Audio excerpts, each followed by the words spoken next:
When you arrive on site with all of the materials you need and with all the special considerations taken into account, the first step is to prep the area. Begin by locating and removing or capping off all irrigation lines. You can locate the irrigation on site by turning it on at the clock and flagging the sprinkler heads. When possible, cap the project area's irrigation off at the valve for that zone and remove the pipes. If there are other sprinklers on the zone that should remain functional, you can cap off each additional sprinkler using PVC threaded caps or PVC threaded plugs. It's not a bad idea to test the irrigation system after you've capped off all of the relevant areas to make sure there aren't any leaks or hidden damage. Other things to look out for under the surface of the area you are preparing are utilities, landscape wiring, wiring for outdoor speakers, those often follow the edges of a landscaped area, existing drain tile, and other components of current landscaping.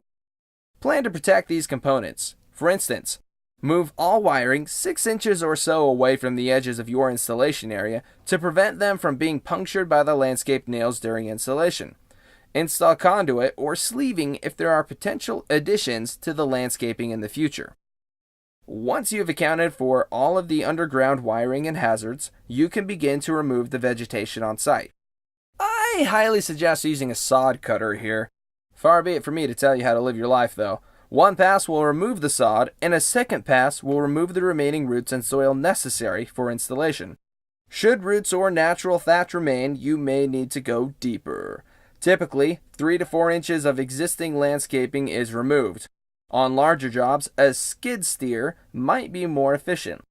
It's important to remove all roots and other vegetation, which can cause uneven spots in the turf if left to decay under the road base.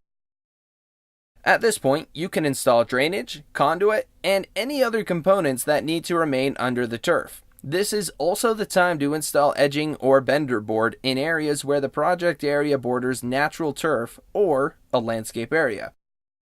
Also, if the area is a high usage or pet area, install the treated 2x4s along the perimeter of the project area. In areas where moles or gophers are a problem, you can install rodent wire to protect the turf from being damaged from underneath. Unroll the rodent wire and tack it into place with landscape staples. In order to create a seamless wire surface, maintain a 1 square overlap as you lay down each successive strip. Next, you'll need to spread 3 to 4 inches of gravel. Again, 3/8 crushed stone is the best gravel layer. It compacts well and provides adequate draining for the artificial turf.